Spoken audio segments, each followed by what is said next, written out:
For all those who appreciate the work that we're doing here on Standing for Truth, please hit that subscribe button because we are just getting started. I've got a curious one here because I've heard this one. It does go back to flood geology here.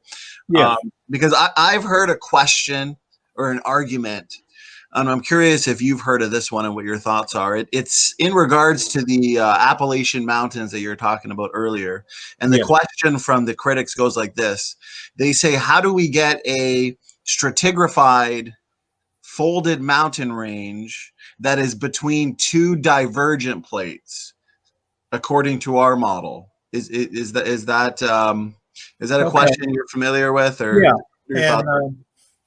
let me pull up my whiteboard here, which is pieces of white paper, and let me draw this off conceptually. Now, traditional geology views the Appalachian Mountains, which actually are contiguous, or what would the right word be?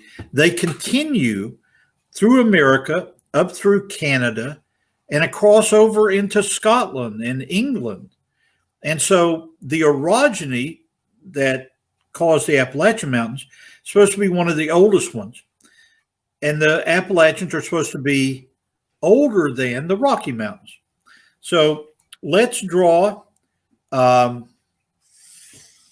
here the one world continent, and we'll use this as the North Pole here.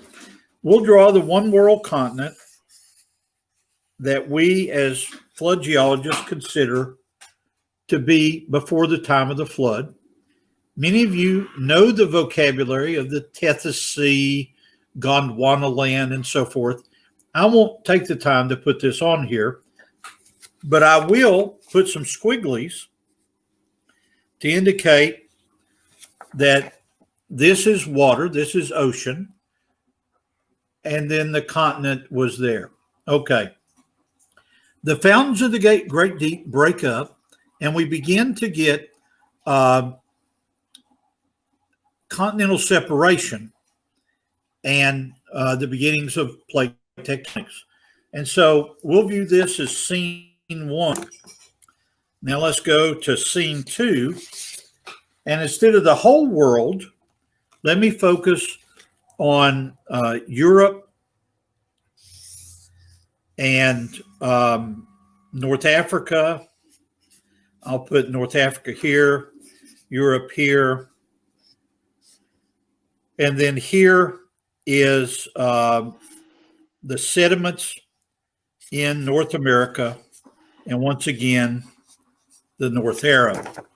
So if we draw it like this, where we've got the North Arrow and Europe and North Africa and then North America, during the first 6 months of the flood, the units that are found in North America in the Appalachian Mountains are laid down. This begins with, in Tennessee, the Cambrian Rome shale with trilobites in it, goes up through the carbonates of what's called the Knox group. These are dolomites and limestones, and then proceeds on up through large sandstone bodies and culminates with, for my purposes, the Pennsylvanian and Mississippian coal measures, which in other parts of the world are called the Carboniferous in Europe. Okay, so all these layers get laid down. Okay, this is scene two, And this scene is occurring maybe, I don't know, 3 months into the flood. So you got all this being deposited. And then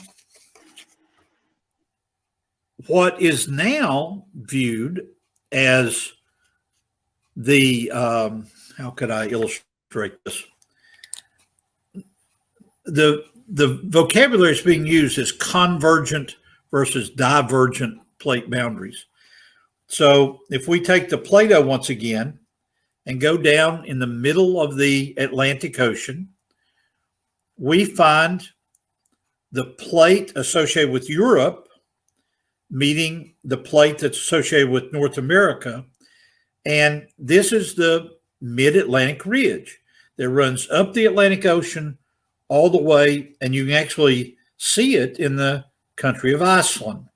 Several creationists have led tours there lately, so you can literally put 1 foot on the blue and 1 foot on the red, and you're on 2 different tectonic plates. And it's true that right now they are divergent. The flood geology argument is that it has not always been the case. That Europe and North America collided late in the flood along this line here, and here in North America, you have the formation of the Appalachian Mountains. And then it goes all the way around to Scotland and over into, let's stop at Scotland for now. You can find units there that are very similar to the units that you have in North America. And everybody, and including these, remember I told you the story earlier about working with these 3 geologists who themselves were in their 40s when I was in my 20s. One of them loved to tell the story of what one of his professors did, where you put together North America and South America and Africa and Europe. And he loved telling the story about his professor having him actually take a map of the world and cut along the continental shelf. And it's obvious that the knee of South America, and again, this is north here, fits in to South America. The fit for North America is not as clear, but everybody has seen how South America fits into that part of Africa. And it turns out the rock units are contiguous across that. So to summarize my argument, early in the flood, maybe the first 6 months, 3 months, maybe, the units that are made up in the Appalachian Mountains were formed, and they were in this rock mechanics argument we've been talking about, essentially the consistency of Plato. So they get folded into the Appalachian Mountains, but it's a regional thing. It's a worldwide thing. There are 100 geologic facts that push me toward flood geology. One of them is the fact that these stratigraphic units like the Coconino we've talked about in the past, other units that are in South America and Africa, they can be traced worldwide and can be traced in the petroleum geology, the drill cores that Dr. Tim Clary has been working on and published a book about recently. Does that help in the explanation of that? Absolutely. Absolutely. That was a phenomenal answer, incredibly detailed, and that was extremely helpful. You mentioned, and I find flood geology so interesting and fascinating, especially listening to you talk about Thank it, you. Professor McQueen.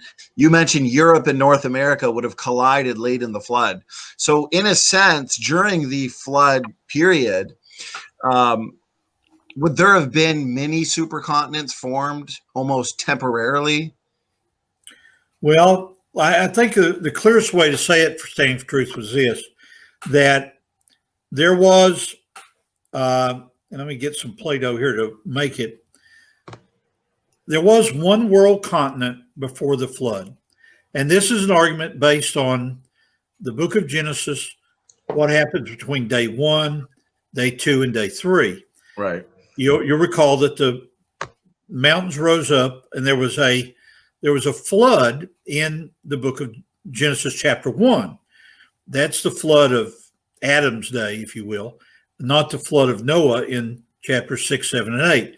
So there was all kinds, apparently, of tectonic activity that revolved around this C-shaped continent in the time of the flood, creation, and then up to the time of the flood. And so these different units began to break apart during the flood, and we'll let this be Europe and this be America, and they collided perhaps several times. But the most important thing is that the Appalachian orogeny occurred there. Right. I've always thought, although I haven't thought through it lately, that the Rocky Mountains probably were formed, and that Rocky Mountain orogeny was later on in the flood. But that's a topic for further research.